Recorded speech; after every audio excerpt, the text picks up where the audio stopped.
Welcome back to This Week in Indies. It all starts with a crime that baffles the commoner, where not enough resources and attentions have been paid so that the grieving or the accosted become at their wits' end. That's when our sleuth jumps into action, piecing together the clues and following the leads, and more often than not, that's when trouble follows. So today we talk about designing the perfect detective and that trouble, and putting them through the ringer till they can find the answers everyone is looking for. The answers aren't hard to find when C.L. Cannon joins us, as she brings you indie books you might enjoy if you were a fan of This Spells Love by Kate Robb. Then, after the Go Indie Now Minute fills up your week of viewing pleasures, we hope that you get excited to read some books, as our panelists will tickle your ears in the epilogue. I'm telling you, this episode is murder on all the senses. As we bring you This Week in Indies with your host, Joe Compton.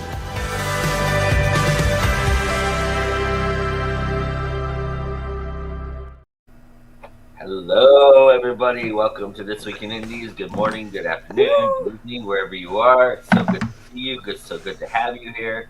And we've got a great show. We're going to be talking about detectives, and I've assembled a crack team to do just that, and we'll meet them here in a moment.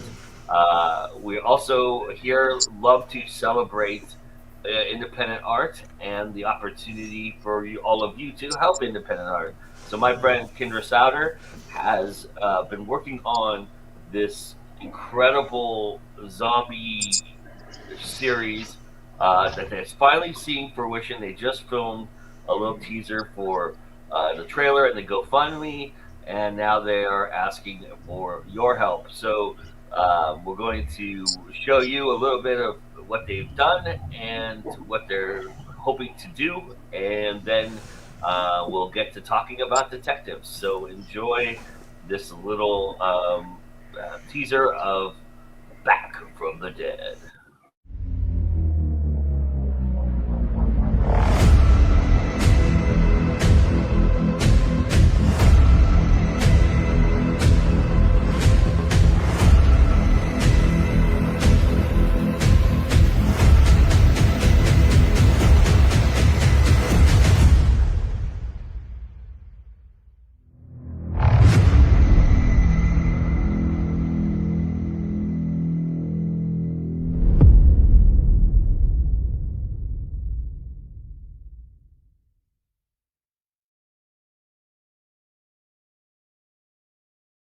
You saw the QR code there, but also just the link is in the description of the video on YouTube. I haven't put it on Facebook yet because Facebook's horrible. It won't let me, but I'll do that after the show. But if you're watching us on YouTube, you can click on it.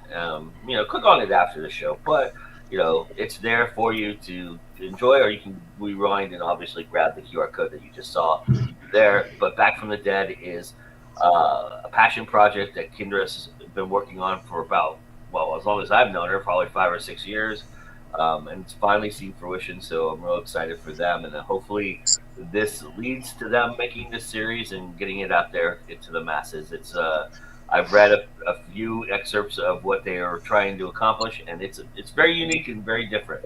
So definitely check that out, as well as check out this wonderful panel of mine. Look at these beautiful people as I have to move them back around a little bit.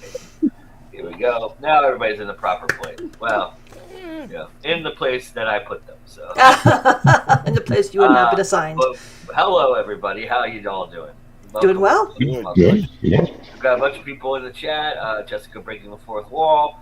Bobby Nash breaking the fourth wall. Then there's Anita. There's Tiffany. And a bunch of everybody else watching. Come and say hello if you're watching, and help us along this journey. This is going to be a really fun conversation, and we're going to just go ahead and have everybody introduce themselves. So, Mr. Hillman, start us off, please. I'm S.M. Hillman. Professionally, I'm like the most famous detective. I'm a high-functioning sociopath. And I write speculative fiction, I do game design, and I do things here on Go Indie Now. I'm sometimes the host of This Week in Indies. Also, I host Zero Means You're Dead, which is our monthly indie role-playing show, and occasionally I am a GM for Hit the Dice, which is our monthly actual play. Awesome. Nice to have you here, sir. All right, Miss Jessica. Hi, I'm Jessica Nettles. I'm the author of The Children of Menlo Park. I am also occasionally the GM for Hit the Dice, which is really cool. And I'm here to talk about detectives today, so thank you for having me. Awesome to have you. All right, Nikki. Oh, there I am. Hi, I'm Nikki Nelson Hicks. I write a lot of things. Right now we're going to talk about detectives, so I'm going to be discussing my Jake Ishtenhegi. Maybe we'll talk about a little Sherlock, because he's pretty much the superhero of all detectives. But I'm looking forward to talk about detectives and what we all have to think about this really weird genre. I mean, people love it. Why do people love it? So it'd be a lot of fun. Awesome. All right, Lily. Hi everyone, I'm Lily Lucchesi. I am a USA Today bestselling author of paranormal mysteries and urban fantasy, and I also write contemporary romance as Samantha Calcott, dark romance as S.L. Sinclair, and I am a professional editor with Partners in Crime Book Services, as you see on the bottom. Happy to be here. Awesome. Happy to have you. Thank you for being here. And last but certainly never least, the one and only Bobby Nash. Hi there. I swear I am not a criminal. That's what a criminal would say. Way to start, Yes. Bobby. That's what a criminal would say. You can't write detectives without being. You can't be a detective without being a good criminal. So you can't write detectives without knowing how to write good criminals. So I'm excited to discuss this. Awesome. I love that. You all were kind of trying to lead me in a direction here to start this conversation. So let me piggyback on what you're all saying then. Let's talk a little bit about, to start off, what is the one thing every detective for you has to have? What do you think is the most important element for a detective to distinguish themselves? Curiosity. Exactly, Yeah. curiosity. That's what I was going to say. Curiosity. Curiosity and bravery, just to go for it. Almost this sheer bulldoggedness of going for wherever the stuff leads them. That's with the Sherlock. But with poor Jake, he just gets pulled into it. And he just has to basically just trying to live, just trying to survive all the horrible things I put this poor guy through. But it's curiosity, because that's what started him down this rabbit hole, was trying to find out where his partner went. But yeah, curiosity, bravery, and a little bit of stupidity. Some people would say bravery and stupidity are the same thing, but that's Very like when I wrote the Paige Papillon books. One of the things that she wrestles with is she doesn't have the empathy for the victims. Like, she doesn't want justice. She just has curiosity and wants to solve the mystery. And that was when I really sat down and thought about, that's what a detective needs. So many people say they need that sense of justice. They need curiosity first and foremost. That's what brings, in the Paranormal Detective series, that's what brings Danny back into being a detective after he was unceremoniously relieved of his job after claiming a villain was a vampire. Angelica plays on his curiosity about the villain who lost him his job. And that's, again, any other thing, it makes you a better detective, but in order to be one, you have to want to know. You have to be curious. Yeah, you kind of hate loose ends, Yeah. They want, they're puzzlers. They want to know. They're putting together a puzzle without the box to tell them what the picture looks like. Exactly. And they thrive on learning and figuring out, getting the answers. And I think that helps. The best detectives want to know why, how, all those type of questions. I think I think that there's actually something much more fundamental for a detective, because all those things are outgrowth of a basic, I wouldn't say brokenness, but sort of a basic either trauma or something that is not quite right about them. Either something traumatic, or that they can't, they have trouble dealing with people and things like that. Whatever it is, the thing about them that makes them a little bit weird and different and off, it drives them. towards all the things that everybody else has been talking about. So I think that when you're first building a detective, you got to figure out what's wrong with them first. It's like, what's your issue? And then once you have their issue, then you can sort of map out how they're going to approach solving crimes.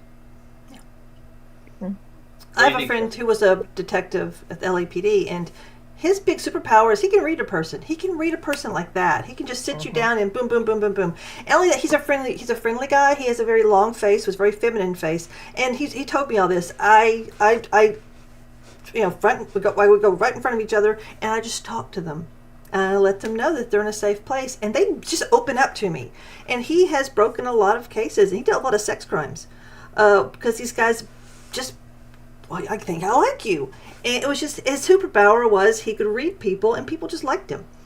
That's kind of a really kind of cool little superpower to have. So, yeah. Right.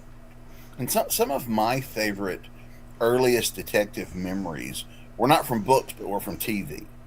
Right. And most of those guys were this close to being criminals themselves. Oh, yeah. Rockford Files. Yeah. Jim Rockford. Jim Rockford, yes. Jim Rockford Thomas was a Magnum, criminal. They were constantly conning people.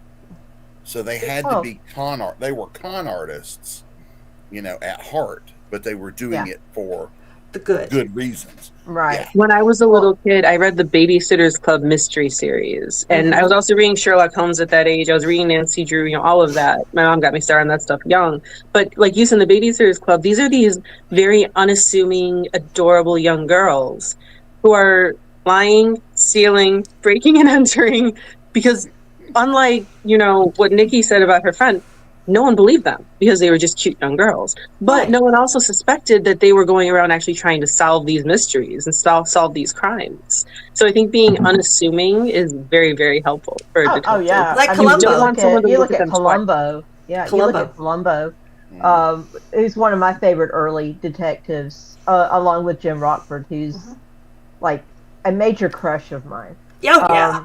Oh gosh, hot! Oh my gosh, I was in love with him at age 7. Oh yes. Oh goodness. Still obsessed. Very unassuming guy. He comes on the scene. He's walking into these big fancy houses, and he looks like he slept in a dumpster. Yeah. Right. Columbo. Yep. And he drives a car that looks like he fished it out of that dumpster. And so automatically that unassuming nature, everybody doesn't take him seriously. And so he's unassuming, but he has this uncanny eye for detail. Just little things, little stupid things that most people dismiss. And I think that's another thing that's important for a detective is an eye for detail, an eye for little things that nobody else picks up on. Maybe it's a hand movement. Maybe it's the way somebody worded something. Something's off about this particular space. Why? The loose ends. Loose ends. Yeah. They all kind of have Mr. quirks. Jake Getz. Well, they all kind of have quirks too. They're all a little quirky. There's always something a little. There's a reason Jim Rockford is not working a corporate 9-to-5 job. Yeah. I don't think he was that. Yeah, there's a reason most of these guys work for themselves. And, and there's different degrees of it. I mean, we've seen the down on your luck guys like Rockford and Magnum that got 30 cents in their pocket all the time. But then you got guys like Columbo that's their job. Or someone like Honey West, who was a very successful private eye, so she had money, that kind of thing. So there were different, but all of them had some kind of quirk that sent them into this line of work. Well, that's like Law & Order SVU, which is, in my opinion, after Nancy Drew, the most famous female detective, Olivia Benson. And I think a lot of people leave her out. She's one of the ones working for the police, acknowledges that the police are not good, that they commit crimes. I mean, she's gone into prisons to arrest people undercover, and she has that quirk and she has that passion and that wanting to get evil off the streets, even if it means working with other cops and other places that are the criminals. Like, she recognizes right on the show that the police are not always good, but she is one. She's going to be one just so she can do her job and do what she wants to do in her heart. And I think that sort of passion is something that they need. Like, it goes from a quirk to a passion, because I think all of these detectives we've talked about, they also have a passion for it, even if they don't start out that way. Yeah, very dogged determination. Yes. Especially on Benson's part. She is, Yes. you know, she lives and breathes this. She is willing to put, like, she puts her life on hold sometimes. Yes. Because this is important to her. And like was mentioned, like Sean mentioned earlier, there's a trauma at the core of Olivia Benson's character. Yeah.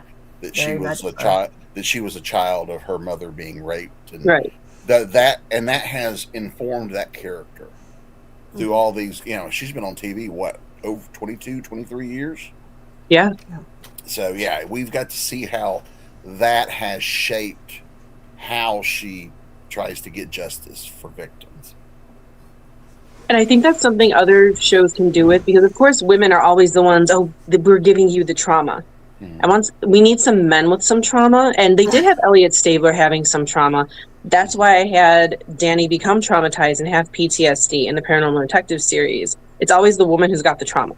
No, I'm giving the men the trauma. I'm switching you around. The women are the ones who are just intelligent and curious. Although Angelica did want to avenge a murder, it wasn't something done to her.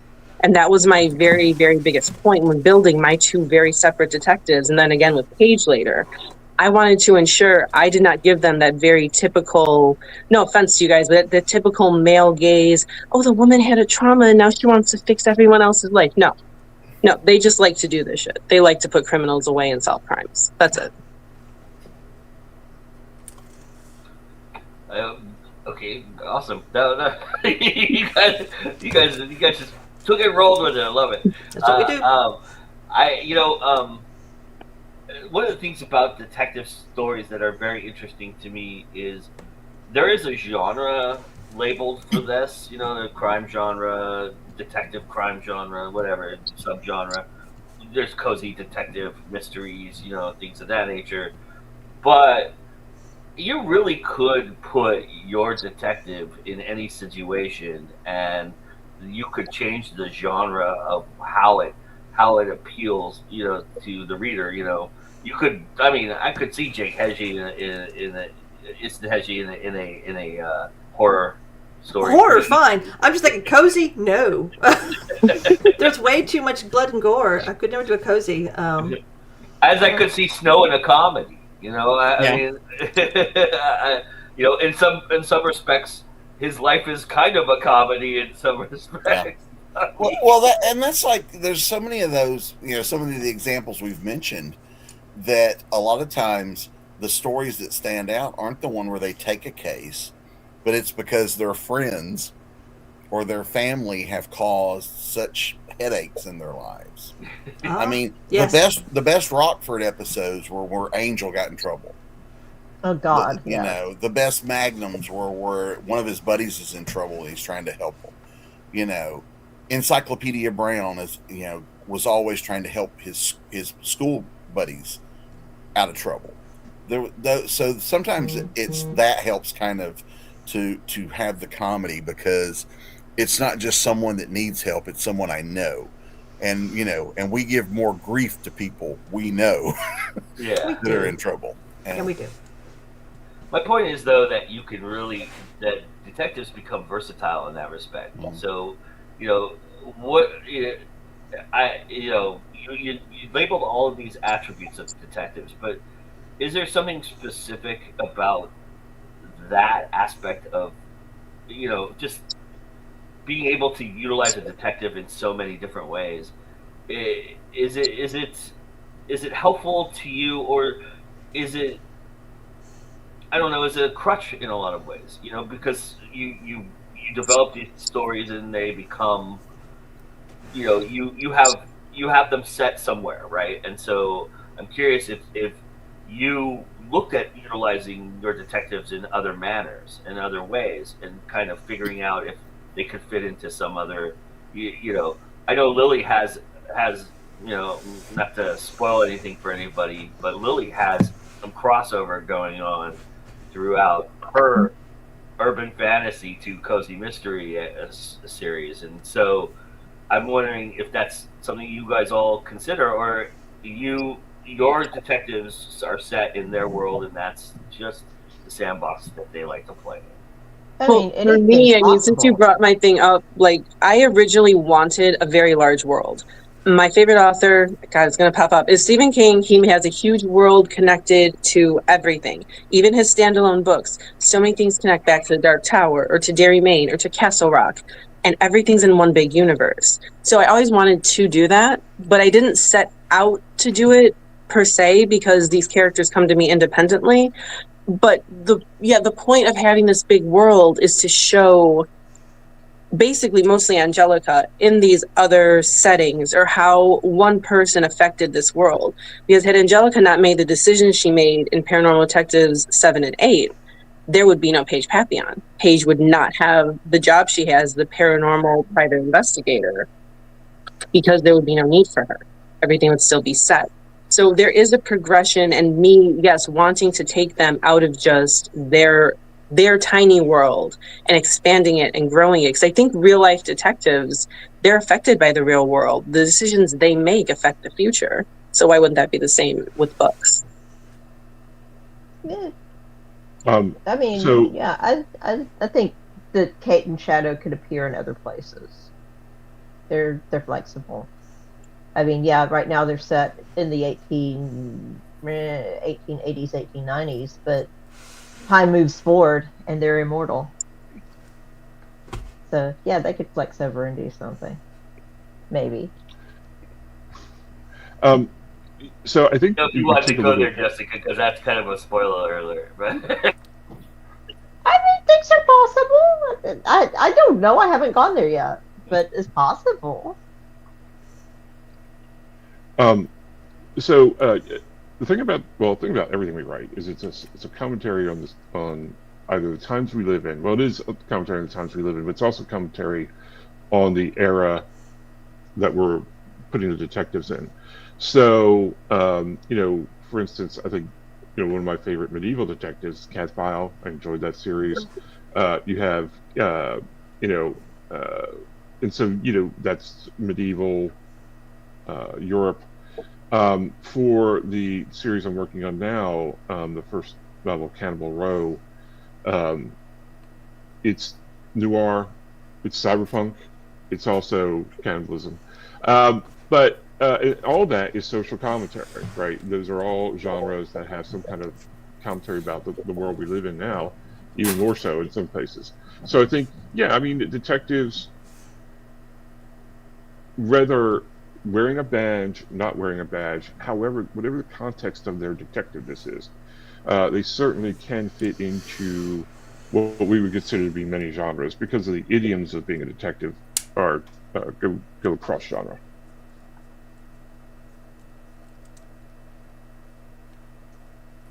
Nikki, Bobby, you guys want to jump in on this? Go ahead. Me, as for the Jake stuff, no. I've never really thought about him in any of my other stories. I mean, I could, him being basically immortal, but I'll maybe pop in into a Travis Dare story. But not really. No, his world is his world. I have a lot of friends who do the universal thing. I don't. Mine are just little bubble universes, and they never ever touch. But I would argue, having read a couple of the stories, that they do cross genres in a lot of respects. Oh, yeah, I guess, yeah, because I do. It is more of a cult detective kind of thing. But not that he's a cult, but he falls into a lot of weird shit. Okay, I mean, we got the zombie chickens, we got the alchemists, we got the boo daddies, we got everything but vampires. I have never written a vampire story. It's amazing.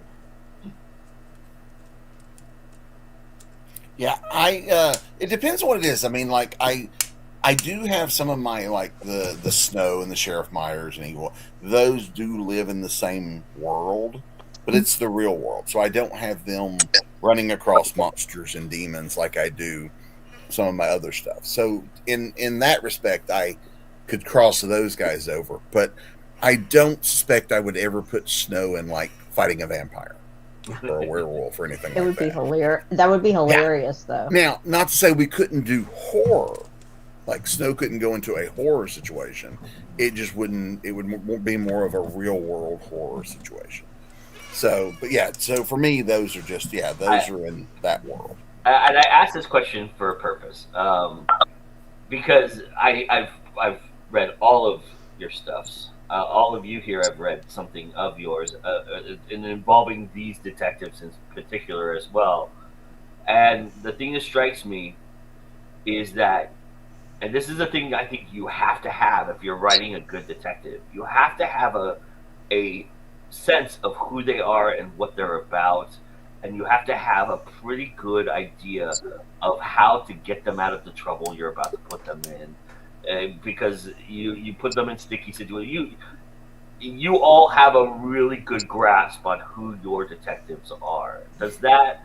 I mean, and so you know what they're capable of. You know what they can be put into and put out of, and so I'm is that, is there just a certain love affair with having that character, or is there something inherent that you made sure of, that you wanted to make that you kind of gravitated to that character and gone, you know what, I really know this character, so I'm going to stick with writing something about this character? Or does a story often pop up for you with these characters because you know them so well? Yeah, they won't shut up. Really, I've talked about this on here before. I was supposed to write Stakeout as a standalone horror novel. Yeah. And it was more than 20,000 words, and that was it. And it wasn't going to be a mystery. It wasn't going to be urban fantasy mystery. It was going to be straight up horror with a terrible ending. And Angelica was the villain initially. And Danny died. Viciously, badly. And she started talking to me and was like, there's more of the story. Okay, so I'll write a sequel. Oh, well, this needs a third book now because I just left you lying in a hospital bed. She just didn't shut up until I wrote 8 books, built 2 more series around her universe, and 3 spinoffs. And there's still going to be more Angelica in the future because she doesn't shut up. Yeah, they really do start talking to you. They will inform. Oh, yeah. Like you get a plot, like a plot will come to you, just an idea. And this character will go, that one's mine. I call dibs on that story. Oh, yeah. Yeah. So so knowing that helps. But you also mentioned how they solved the mysteries or solved the crime. That also becomes a very character specific thing. Because we could each all of us here could take our character and drop them into the same basic mystery plot, and you would get 6 different stories. You would. Because our characters will inform how that plot is handled. Right. Love that. Yeah, I agree. Nikki, Jessica, you guys want to chime in? I've forgotten the question. I'm sorry, I got so involved in theirs. I've forgotten the question. For me, I think, they chatter. I mean, they chatter more sometimes than others. Right now, they're chattering a lot because I'm working on the second book in earnest. So, they're really chattering a lot. And I'm having to learn more as I go along and make some decisions based on a little on history. But I'm beginning to make up stuff too. So, they're starting to tell me things I didn't know and adding in things. And so, and we're learning more about relationships and stuff. So, the chatter is nonstop. And it's just a matter of, okay, what do I do here? And what kind of choices are we making? And, that kind of thing. So it's still a learning curve for me, I would say, Nikki, if you knowing your character so well, did they just talk to you? Did you know that you were going to write their stories, or do they, do you, because you know that character, kind of use it as a question, go, you know what, I'm going to write a story about Jake? I did not know. I mean, I fell in, again, like most things in my life, I fell into this story. I was asked to write a story for a anthology that never came to be, called Poultry Pulp. And the conceit of the story of the anthology was to write a pulp story using chickens somehow. And a real pulp story using chickens. So I said, hey, I can do that. And I wrote a chick, a chick, a dick, and a witch walk into a barn. And that was the very first Jake Ishinheji was a character that I created when I lived in Budapest. My kids' school was on a road called Ishinheji Út. I always thought, it's a great name, Jake Ishinheji. I'm going to write a story about that one day. Fast forward about 10 years, and I decided, you know what, I'm going to write the Jake Ishinheji story. And so I did, and I wrote it, sent it in, and he liked it, but he never did do the anthology. He simply said, look, do you want to make this into a series? And I'm like, okay, but, I had nothing. I did nothing. So I just started writing it and just played with it. For me, it was just like a playground. And as I go deeper into the stories, I did a lot of research on monsters and myths and stuff of Louisiana and a lot of the places down in the bayou. Every time I had to write another story for the series, it was like, okay, so what monster do you want to do now? And people would tell me, hey, can you do a deep one? Do a Lovecraft story. Okay, so I did. I did a Lovecraft one with the whole, what was the Lovecraft one? What was that one? Oh, yeah. Fish-eyed men, fedoras, and stow-tilled pumps. That dealt with basically deep ones. And it's just fun. I just had fun. This truly is just fun. I just played with it and tortured Jake. I would put him into situations and play with how to get him out of the situations. Poor guy cannot get a date to save his life. He'll find somebody he really likes, and nope, that doesn't happen. Or they end up trying to tear his heart out, or whatever. The poor guy. I had a great time torturing this poor boy for like 6 stories. There wasn't any great plan. They never talked to me or anything like that. It was just great fun. I'm a very bad writer. Sorry. That's fine. No. I'm not cosmically attuned. To people in different ways. That's really awesome. All right, Sean, tell everybody why they're crazy. Why are we crazy? Because you're on this show with us. No. Yeah. Well, This is what you do on your Sunday morning? Yeah. Yeah. So my relationship with the characters is I characterize it a little bit different than a lot of folks do. But still, when I came up with the idea, which is a completely different show, completely different story for Cannibal Row, it required me to find the right detective for that story, right? And so I went through a lot of the, detectives I've read, detectives I've not written, but detectives I've read or watched, and liked and things, and sort of began piecing them together. But again, because it's also there's also a lot of cyberpunk idiom in there. I'm like, okay, I've got to make sure that I touch upon the things that talk to people, readers who like cyberpunk as well. And so that's how I sort of knitted Dominic together out of various parts, both political and social, and then the idioms of the various things. So for me, it was much more of like not so knitting because I can't knit, but much more like putting the plastic pieces of a miniature together. And I've probably done so badly, like I typically do. So we'll see how it comes when we're all done. But yeah. Yeah. So it's funny because you all are talking about how you create things, and I've never talked about this before. But my personal detective, my Charles Street, who I created in my series, Crime Thriller series, I utilized Captain Kirk in the way that I wanted him to think, because I wanted him to be kind of ahead of the game, right? Just somebody who. He's part Gordon Cole meets Captain Kirk. That's how I describe him. He's always by the book, always does everything correctly, but then knows when to cross the line, and basically his whole thing is I have to win, I have to survive kind of idea, and it gave him an edge, and I like that because I think Kirk has that edge, right? Because it's always about. Kirk has to win, right? I don't like to lose. Yeah. Yes. Yep. Yeah, and we Totally. I mean, it's what makes Wrath of Khan the best Star Trek movie of all time, because he loses everything in that movie, right? So, and so it's very interesting to me, where that came from, and yeah, I like that we all have a grasp on it. So now. I want to know the $1 million question. Well, actually, let's go through the chat a little bit here, because we do have some stuff here. And I don't know if you saw this, Bobby, but when you said you were a criminal, Jessica mentioned that we question this often, Bobby. And then Jenna says, hello, Jenna. And then Jessica also said, I could see Snow and Hunter getting together. So there you go. Tina says, yeah, they don't shut, they just keep going. And Jessica says, we can teach you the net, Sean. And then Bobby answer was, Snow in Houston could be fun, Jessica. So.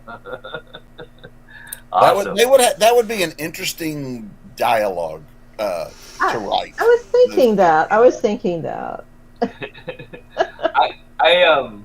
Okay, so I know this of all of you because you all are fun and exciting writers. You love to torture the shit out of these characters. That is true. What is it about detectives that make them so easy and so susceptible to this aspect of it? And was that part of the allure for you to write a detective story? Was, oh, I can put them in some really crazy shit and just let it go, right?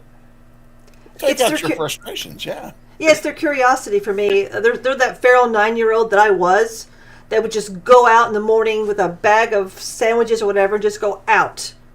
And okay, I'm a Gen Xer, and I would just go out into the woods or out into the fields, wherever we were living at that time, and just wander around and get lost and find like abandoned cemeteries and find all this really cool stuff.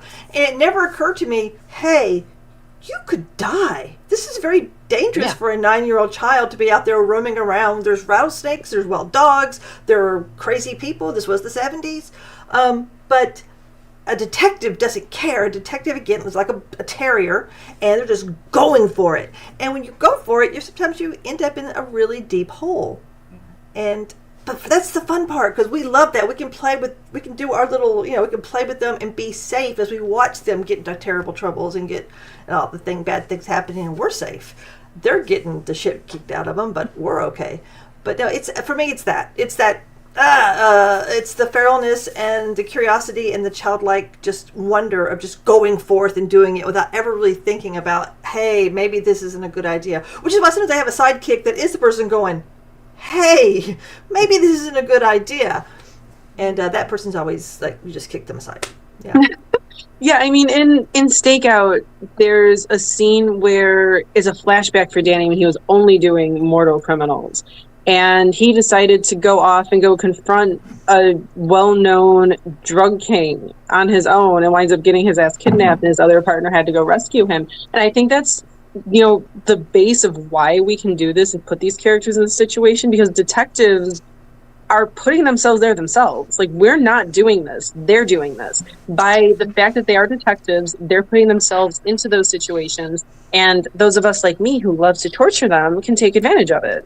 And, I think sometimes once they've been out there as a detective and their name gets known by criminals, this happens to Paige and it happens to Angelica, they don't have to do anything to get themselves into trouble anymore. Just by the virtue of who they are and the crimes they've already solved, people want to hurt them. People want to kill them. So they're always going to be able to get into those situations very, very easily. And that's what makes them so much fun, because it's like, okay, you guys are doing this to yourselves. I'm just here for the ride, and it's fantastic. It's fantastic. It's fun. Snow gives me that too, because the whole premise of Snow, when he starts off, he gets shot. Like in the first chapter of the first book, he is shot and almost dies.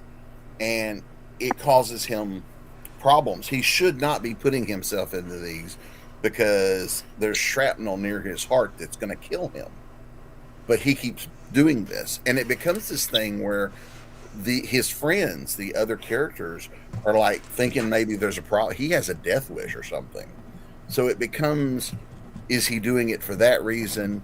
And because he is your main character, and I'm like 8 books in now, he's been shot, stabbed, kidnapped, beaten up, blown up, all these things. And it starts to, the other characters start to go, there might be something wrong here. Why do people want to constantly kill you? And so, but you can put them in that. It's fun, but it's also fun to then see your character come back from that, to see them persevere against being beat up, being kidnapped, whatever you get to see them, that strength of them coming back and solving the problem. I was gonna say Snow can't even go on vacation. No, yeah. One of those guys. There's always guy. somebody out to get him. That's what the last book was about. He was on vacation and To move vacation.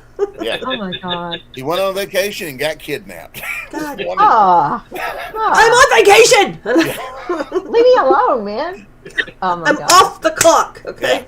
But there is something very cathartic in seeing my characters, that I beat the hell out of them, or I stomp them into the ground, and then see them find a way to come back from that and prevail.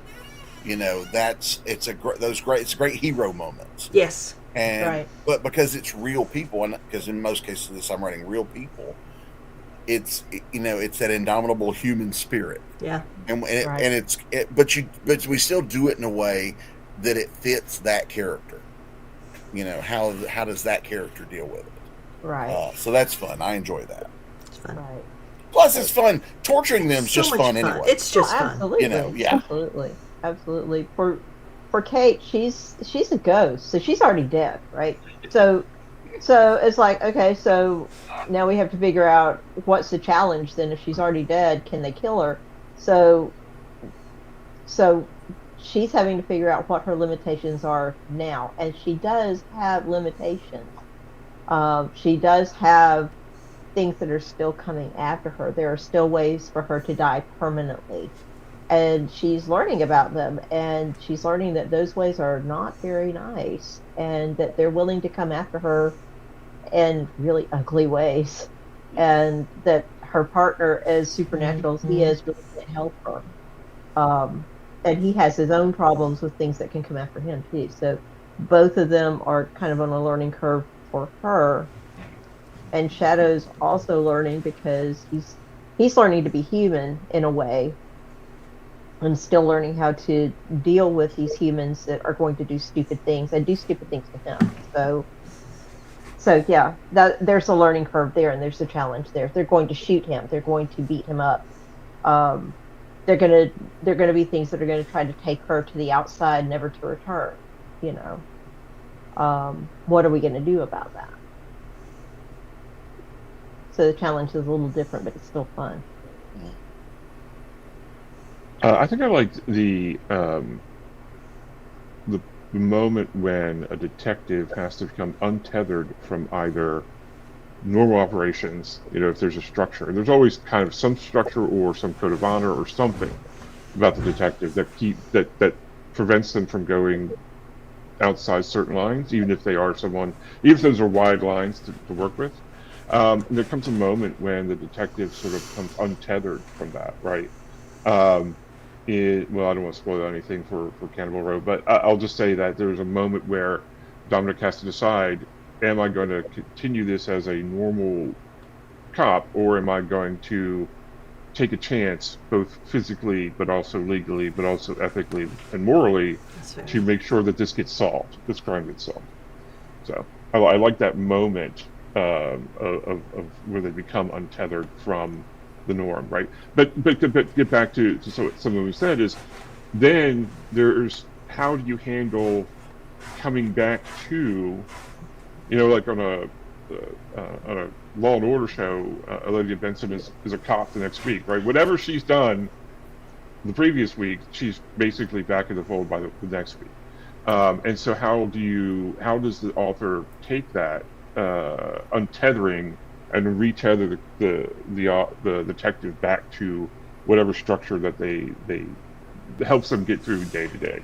So it's a process, right? It's a cycle. So yeah, because there are we have examples where something so out of the norm happens in a story. How do you get them back to that? I know we've talked TV a lot, but like there's an episode where Thomas Magnum commits cold-blooded murder. Yes. At the end of the episode, but the next week he's back to the happy-go-lucky cutting up. It's never mentioned again. But it's a great moment in that episode for why he does it. But it's also the times too. If that show were made today, it would be an ongoing thing. Oh yeah. But at certain times, where everything was standalone and there was Yes, no episodic. people weren't sticking with things. It was like, I watch it when I think about it.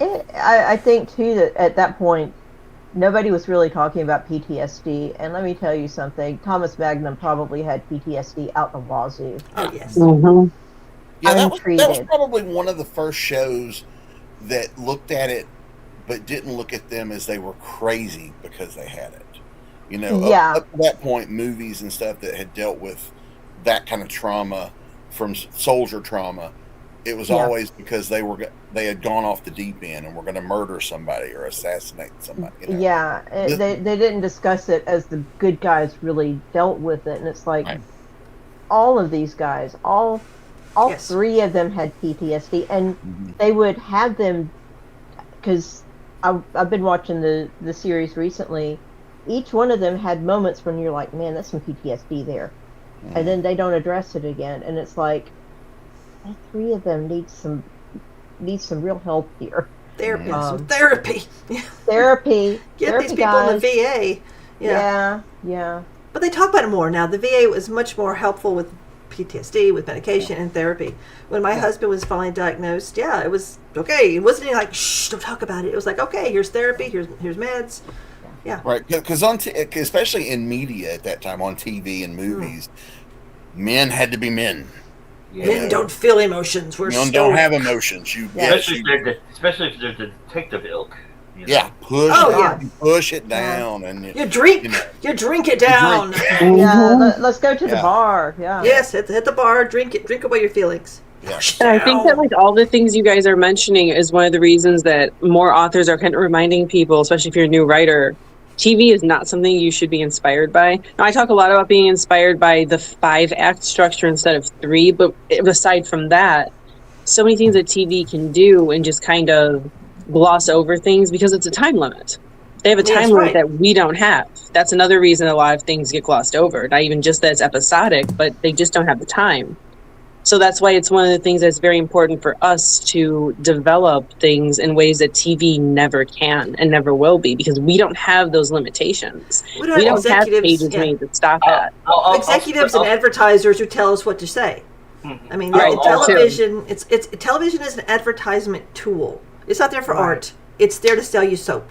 Well, I'll open up the sausage factory and show you a little bit of inside how the sausage is made. A little bit. I worked on pilots quite a bit. And I can tell you from that experience, there is, you get Bibles and people put together a whole background on their characters, and they have a whole slate of how the series is going to go. And one of my jobs was to cut out all the crap that was inside of it. Because you're doing a pilot. You want to make the most exciting aspect of that, because the idea of making a pilot is to get the series sold, so that you can make more episodes. Yeah. So you never include like any backstory or anything like that. You have to include the most exciting stuff, right? And get an advertiser or get a network executive to go, oh, I want this, right? And that's part of it. And then the other part of like you said, Lily, there is a time limit, but also there is an attention span limit as well to people who watch episodic television. And so you sprinkle those little things in now because people are more sophisticated with their television watching. But back in the day, it was part of the reason why those things worked is because everybody wanted to escape their everyday life.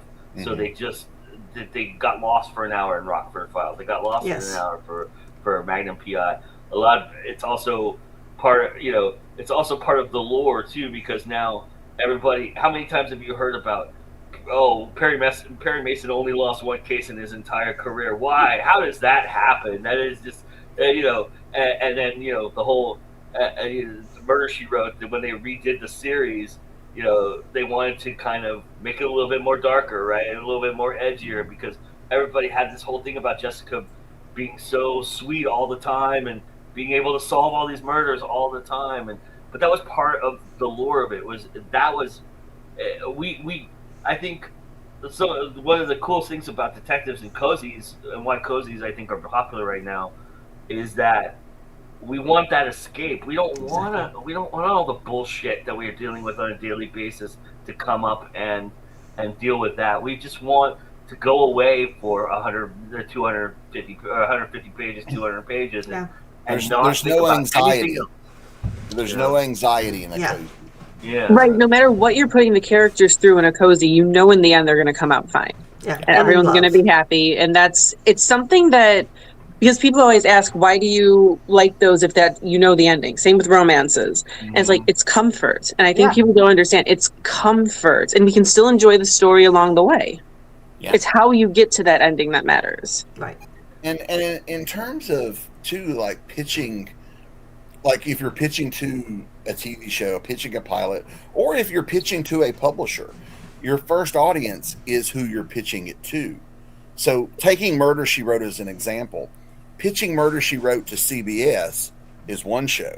You pitch Murder, She Wrote to HBO, it's a different show. Different. That's going to get sexy. Yeah. So then all of a sudden you have vampires chewing your neck off.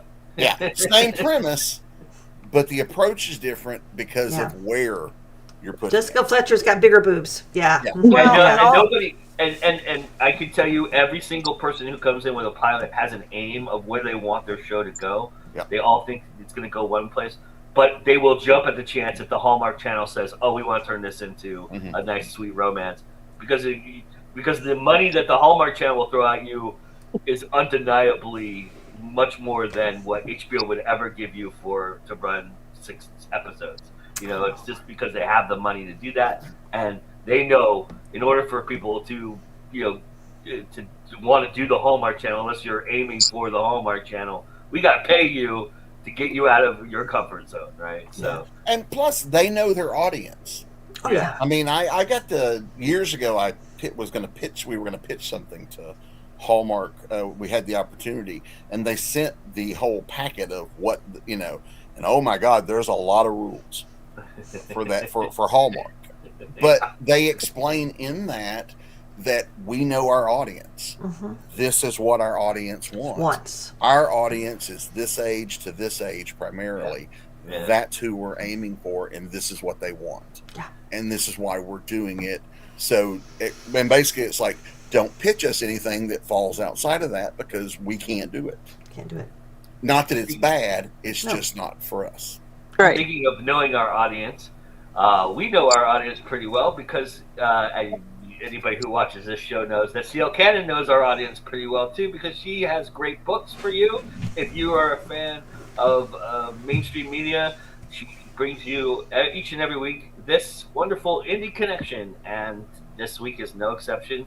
Enjoy the Indie Connection, and then we'll be back to talk a little bit more about detectives and wrap things up, and you'll get to hear these wonderful folks read from their own personal stories.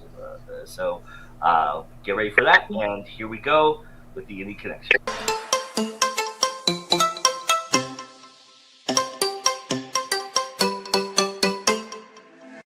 Hey guys, CL Cannon here from Fiction Atlas Press, bringing you another Indie Connection.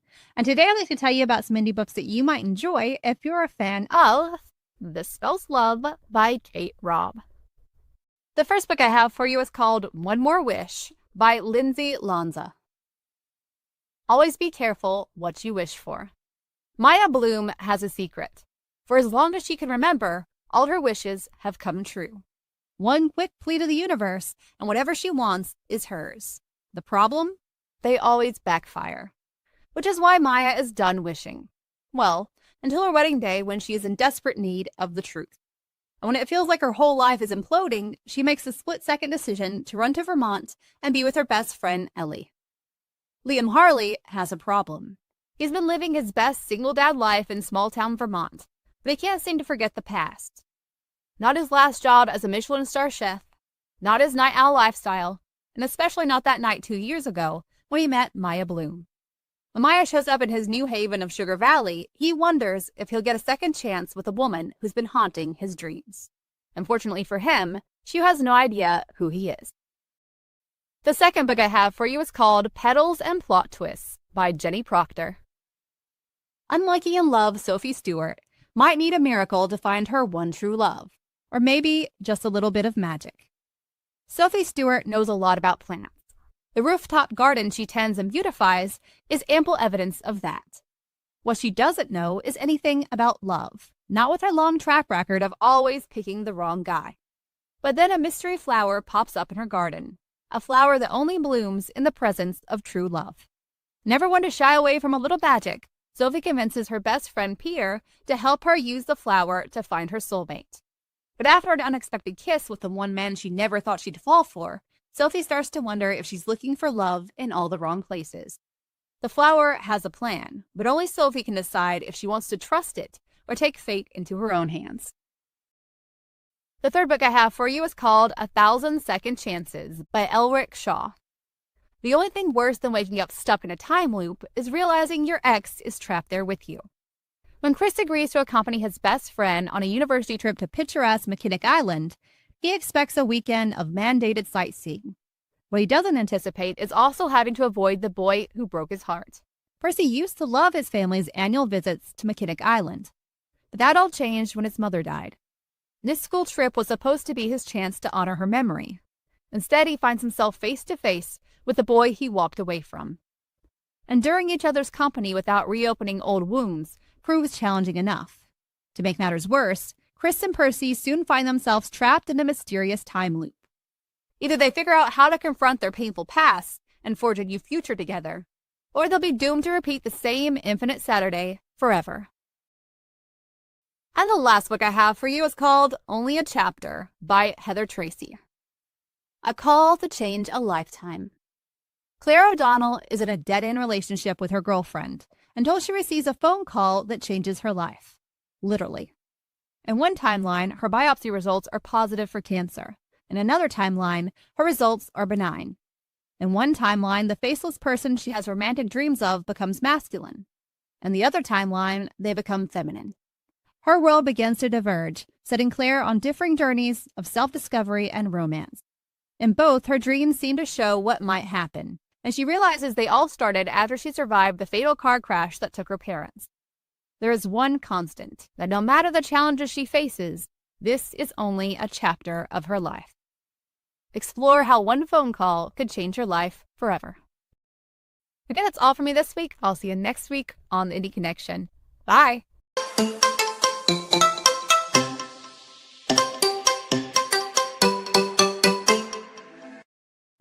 As always, we want to thank CL Cam for those wonderful books and suggestions, and the Indie Connection.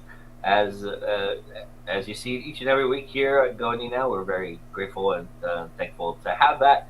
And as I am my panel, come on, why can't? Oh, I messed up. There we go. All right. And I'm also very grateful for the chat who has been talking it up here, and we had some really great stuff here. Jessica says that moral untethering is so important, or untethering from relationships that they thought were good relationships. That's really important. And sadly, attention span is shorter. Yep. And then Tina says they grab their attention, don't worry about other things later. Yep, that's basically how it works. And then Jenna says PTSD treatment and understanding of trauma has come so very far since Magnum PI days when it was treated like weakness or some kind of moral failing. I have never seen the remake of Magnum PI. Did they tackle that a lot more in the new series of it, or do they just kind of piggyback off of what Magnum PI was in the past?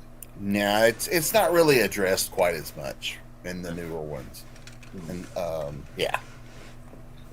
Awesome. All right, so before we get to hear everybody read their stuff and talk about what's going on here at Go Indie Now, I want to finish the conversation by asking you this one simple question, y'all. Well, what has these detectives that you write and torture and save and covet given you that you never expected they would? This is going to sound very, very strange, and I'm trying to figure out the best way to word it so nobody sends the people with the butterfly nuts to my house. Writing Angelica feels like there is a friend living within me and learning how she is not fearless. She's actually worried almost 24/7. She has a million things on her mind. She runs the whole paranormal investigative division of the FBI. Like she has so much on her mind, so much weight on her shoulders.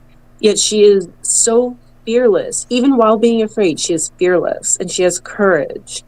And she does what she wants, when she wants, to whom she wants, just to ensure that goodness wins in the end. Even if she is not good, because she's not good. She's not a hero. She is definitely evil. And since I have begun developing her, she came to me, really. She's a part of me. So writing her has actually helped me in reality become more fearless. I channel her energy. I bring her to me. And I also bring her skills to me when trying to decipher, make decisions, figure something out. Like, she has actually made me, my little vampire has made me a better human in a way. And I hope that readers who connect with her get that as well. For me, it's community. Writing these stories, I once had a guy contact me to let me know that my J.K. Shinhiji stories really helped him out because he had Lyme disease and he was sick. He said, I can't do anything. My energy level's gone. So I just read your Jake's stuff. And it just helped him get over it, which is great. As a writer, I write to entertain and to give people diversions. And this was a diversion from his illness. And he thanked me. He's always wanted me to write more Jakes. And I'm like, okay, we'll see. But that made me feel good to know that at least I've done one good thing. Is I helped this one guy get over his sickness. Well, feel better while he was sick. I piggyback on that. I want you to write more Jakes too, but I would never do that to a writer because that's not right. But I've become I start looking for clues all the time.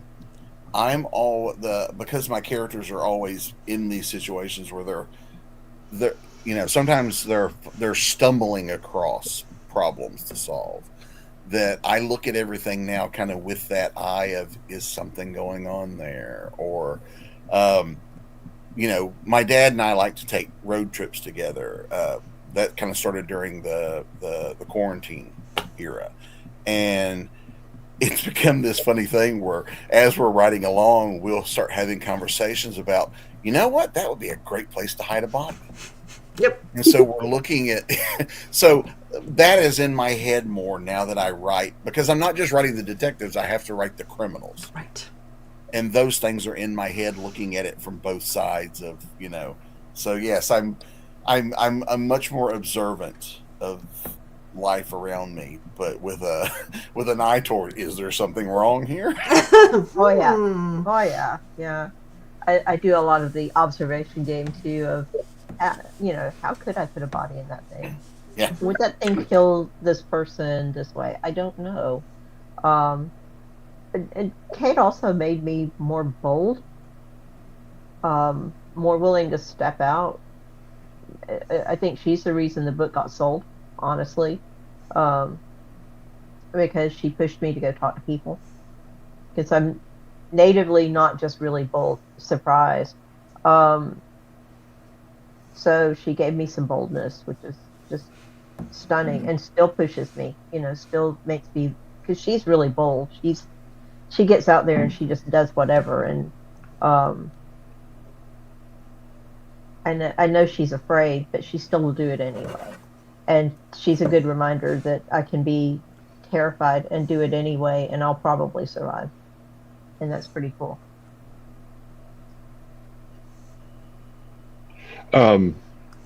Writing Dominic, or Dom, as he's called most of the time, because he's so dedicated to his work, but he uses, like a lot of characters, uses work to avoid the rest of his life, and so that's been writing that. I've noticed that how much of that I'm doing. I'm like, okay, and sort of putting that helps me put that in perspective in my own life. But it's certainly a work in both the work in progress and my life are works in progress. And one nice thing too is I'm able to I've created a character who is missing. He has a prosthetic limb, and now that will soon have a prosthetic limb, it helps me center myself a little bit, if that makes sense. Because this is my new reality, right? And so for Dominic, who's been living that reality and missing a limb, kind of helps me heal mentally in that regard.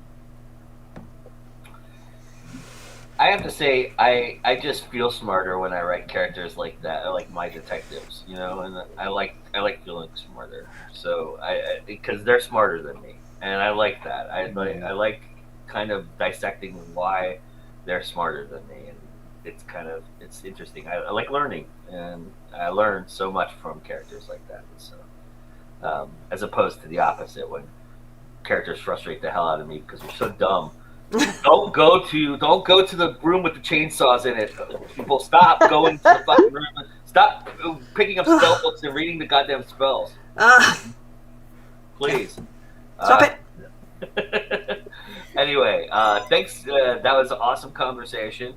And we have more awesome conversations ahead here at Go Indie Now with our Go Indie Now Minute. We've got a bunch of stuff going on this week. Again, we have... I'm doing 21 grams tomorrow with Tiffany Vega. So we're sitting down talking about horror and the evolution of the villain through the lens of horrific things and idea of that being part of the darkness and writing from that aspect. So Tiffany's she publishes lots of psychological horror. So I thought she would be great to pick her brain about. And so we're going to do that tomorrow at 7 p.m. That's Monday. And then right after that, Vanessa and myself are doing the late night news. And we're doing our annual, if you guys followed us over the last couple of years, we have this, there's this annual survey that goes out. I still don't know who it goes out to because I've never met anybody who's actually taken the survey.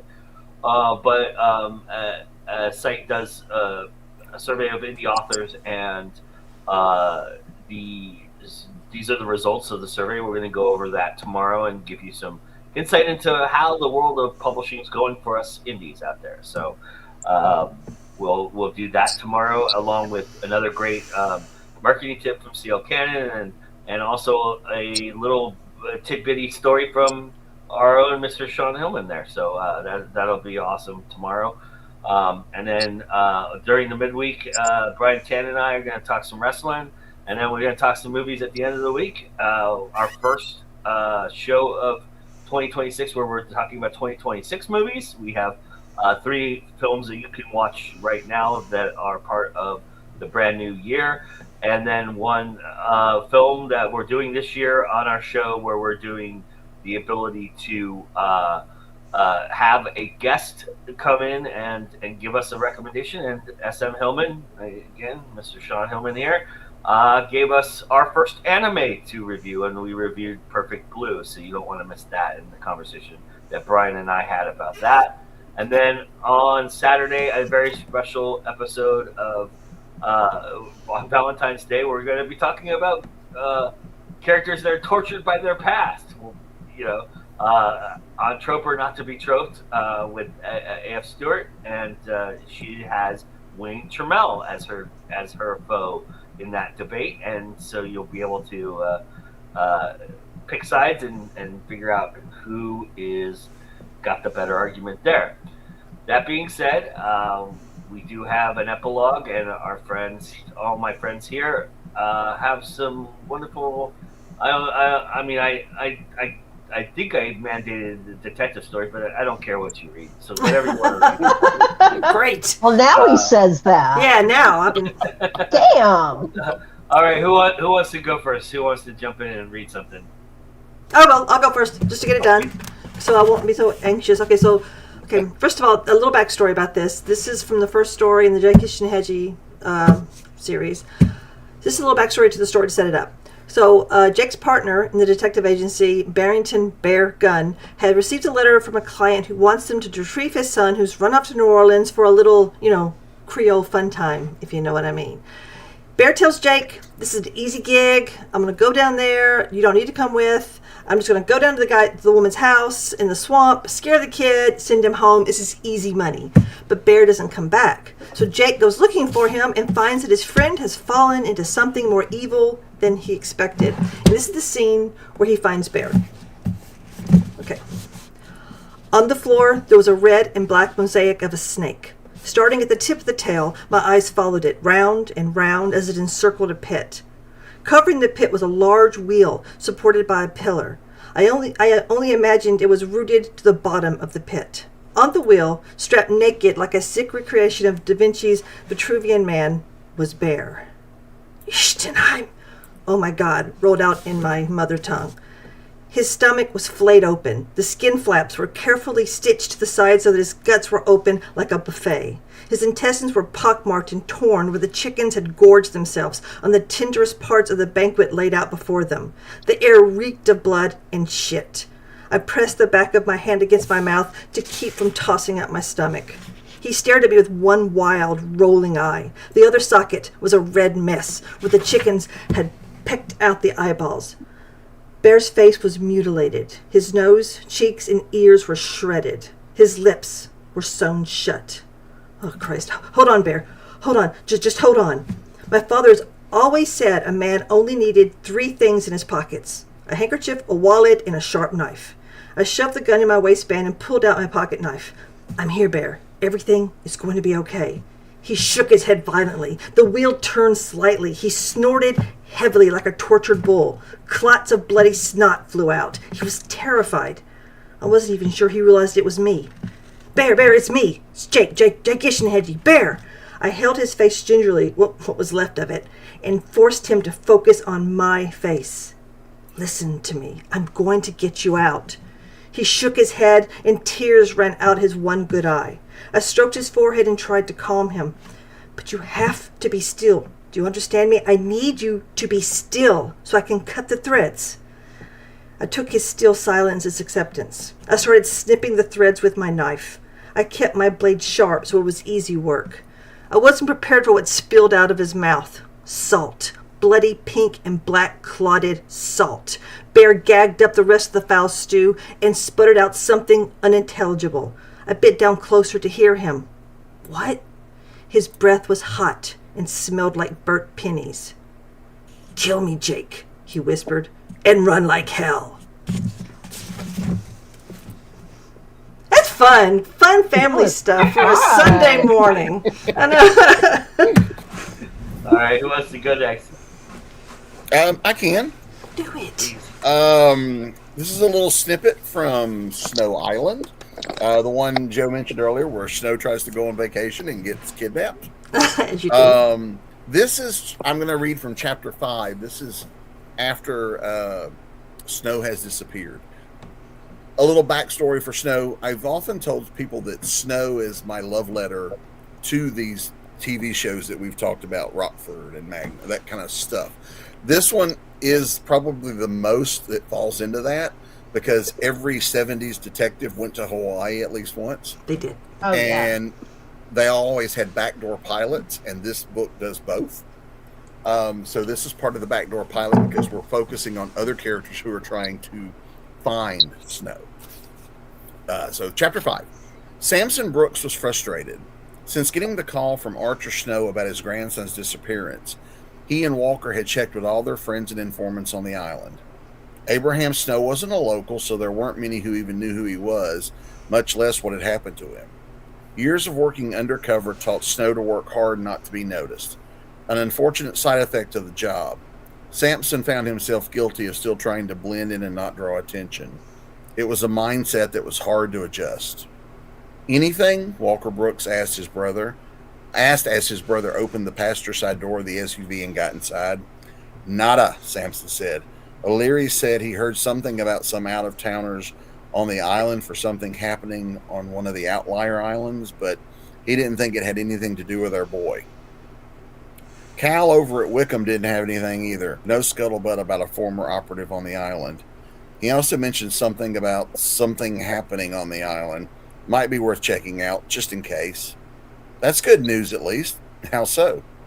If Abraham's old cover identity had been blown, there's a few folks who would descend on this island like a plague of locusts looking to take him out. Ham and I put away a lot of bad guys when we worked undercover. If his cover was blown, what does that mean for yours? Walker asked, concerned for his brother's safety. Should we be expecting trouble? I always expect trouble, Samson said half-heartedly. But nah, our aliases were pretty well scrubbed, and we didn't always work the same cases. We've each made our fair share of enemies. My legend was scrubbed well before Snow pulled the pin. We should be fine.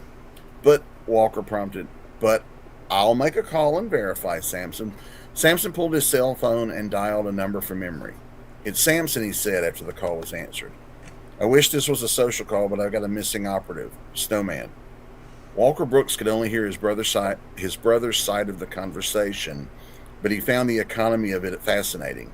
It reminded him of coded calls made when he worked for the CIA. Yeah, Samson continued. I don't think so. No one's come after me or Archer. He's here on the island also. No, I think Snow's going MIA might be unrelated, but you never know.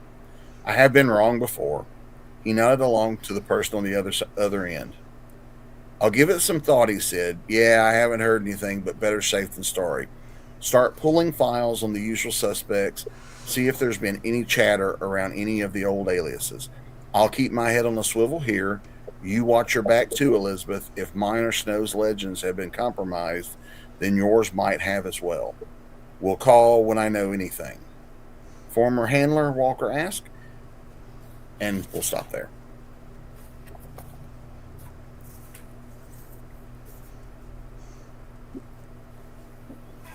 Who's next? I guess I'll go. I'm going to read from Stakeout. This is actually, I wanted to read from Paige Papillon, but I'm at my friend's house, so I stole her copy of my book so I could read. And the little backstory is the first book in the Paranormal Detective series, and Danny is finally facing the villain that cost him his job and made him go back to being a detective. Had he not been talking to himself, he would have heard the noise ahead of him, but he was too wrapped up in his own head to notice the subtle, almost inaudible rustling of garbage bags until he was much too close. He pulled his gun, almost forgetting that he was FBI now, not police. FBI, who's there? Come out slowly with your hands up. He heard a slow, deep chuckle as a shadowy figure emerged. Vincent appeared, every hair in perfect place in his suit immaculate. His hands were up in the air, mocking Danny's power as a detective compared with his as a vampire. Danny's muscles turned to jelly, but he refused to let it show. Stand down, Cross. These are holy water-saturated silver bullets. Might not kill you, but could hurt you to the point where you're weak enough for me to finish the job. You know your odds aren't that great. Vincent kept laughing like a demented joker. Ah, Daniel, you humans are so predictable. You may know my daughter, but you have no idea the depravity of which I am capable and the pain I can cause you in a blink. Don't think you're going to be rescued. There's no escaping me, even if you run. I don't plan on running, Danny said, glad his voice showed no hint of the fear winding its way around his heart. You destroyed my career and killed my partner. I'm going to kill you. Ah, yes, the blonde lady. Lovely woman. Maybe I didn't eat her husband and child too. And I didn't kill her. I gave her new life. You killed her, you and my daughter. I saved her from your living hell, Danica concluded. And quit calling Angelica your daughter. She's the one running the investigation to capture your sorry ass.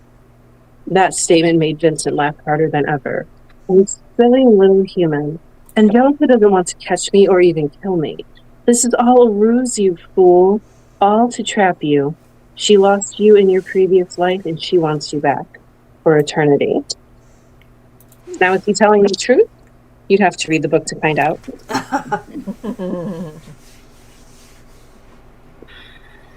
All right, Jessica, you want to go? Yeah, I'm going to read something that I haven't published yet, but it's kind of fun and detective-y. So, little background. This is about You love exclusives here, by the way. Pardon? Oh, yeah. So this is part of what I'm calling it the three witches series. So 3 lady witches from here in the South somewhere, and they do detective work in their small town. Small town hates them, but they do it anyway because that's what they do, and that's why not? And so they're real close with a little old lady who has kind of raised them since their mama died. And so in this case, they're called to the scene of something at Miss Clara's church because she goes to church. So we're going to try this and see how folks enjoy this. Ava cloaked herself in the shadows of the coming sunset and followed Miss Cook. Are you sure little Lena didn't just come back tonight? She popped a vanilla sandwich cookie in her mouth, which tasted less of vanilla and more like sugar burn. Boys and girls frolicked along across the wide church lawn in the haze of dusk like a herd of fawn. Women in flowered sun frocks and espadrilles patrolled along the edges, holding paper plates of half-eaten cookies and Dixie cups filled with red and purple Kool-Aid. Her friend's tremble was worse than the last time she'd seen her at the shop, but her pace was as stern as ever.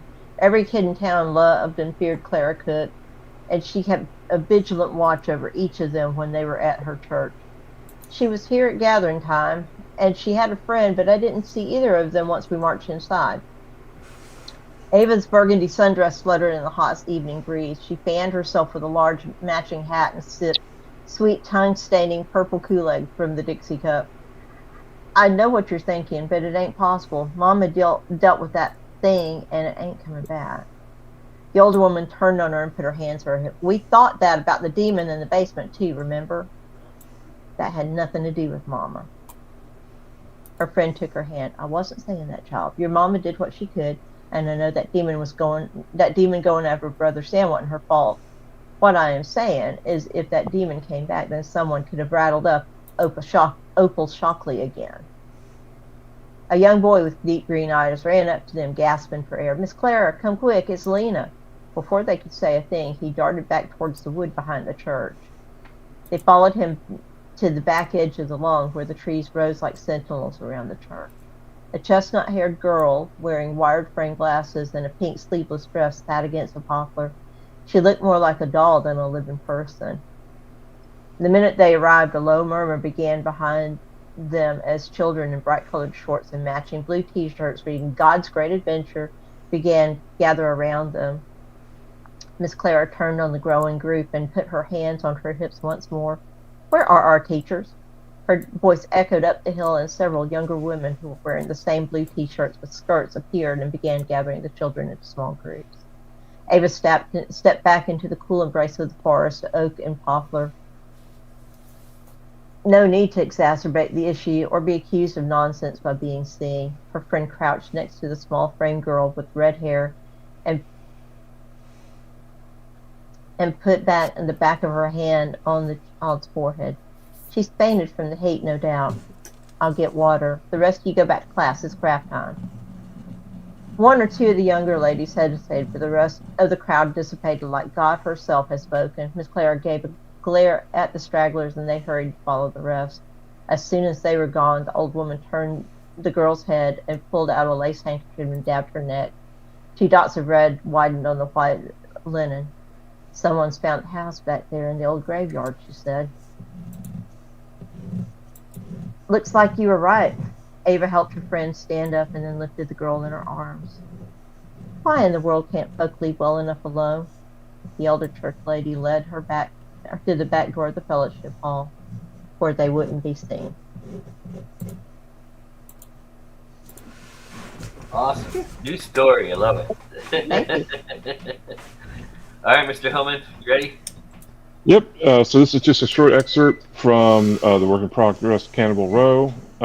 Detective Dominic, the main character, has arrived at the scene and is having a discussion with his partner, Bill Shaker, and the ME, who's doing the examination. All right. Any thoughts? Dom looked from the ME to Shaker and back. I have a few of my own. The ME stood, unmasking as they did so, revealing the face of Dr. Emily Huron. I have more than a few thoughts. We should talk at the van. Both Dom and Shaker knew that meant Huron had unpopular things to say. The meat is ready for the wagon. Watkins, Regina, blanket, then corpse. Blanket, then corpse. Dom heard the assistants acknowledge in real time and over the earpiece. He stood as well, allowing Huron and Shaker to walk in front of him. All three made their way to the van, drones following. When they arrived at the side of the vehicle, Huron grabbed an evidence bag large enough for her suit. The doctor's nose wrinkled and she waved away a finger of smoke. Shaker, Jesus, please. Sorry, Shaker was about to drop the cigarette on the ground when Huron stopped and grabbed a glass vial. In here, please. I'll need to differentiate the particles from the other evidence. Shaker looked confused, looking at the lit cigarette and then ground and then back to the vial. With my fingers? Dom shook his head. You're a tough cop. Shaker frowned as he doused the cigarette with rain-wetted fingers, dropping the remains into the vial and closing it. He handed it back to Huron, who put it into her evidence box. Thank you, Detective. Huron removed her suit and stuffed it in the evidence bag, dropping it in the big box. A moment later, Watkins dropped the bag blanket as well, before returning to the body. Okay. Dom leaned against the van and put a breath mint in his mouth, letting it lay behind his teeth while his tongue could keep it in place. Let's hear the thoughts. Huron brushed a stray auburn hair away from her pale face. The deceased is about 45 years old in terms of body age, but no way it's natural. It's a natural 40. Definitely processed and purpose-built to be food. No appendix and no genetic anomalies. Looked lean, but had some fat content higher than you'd expect. Extra flavor? Shaker added. Dom pursed his lips. Okay, designer food. How long lived? Huron shrugged. This is all preliminary, of course. Shaker snorted. Of course. Huron continued. I would say 2031 batch, aged and grown until about parent age 38, designed to be food, but also be good company, if you catch my drift. Sex work? High-end escort? Shaker chuckled. For the ladies? For anyone who likes a thick penis. His backside had seen some action and noted scars on the penis consistent with biting. The deceased participated in rough trade.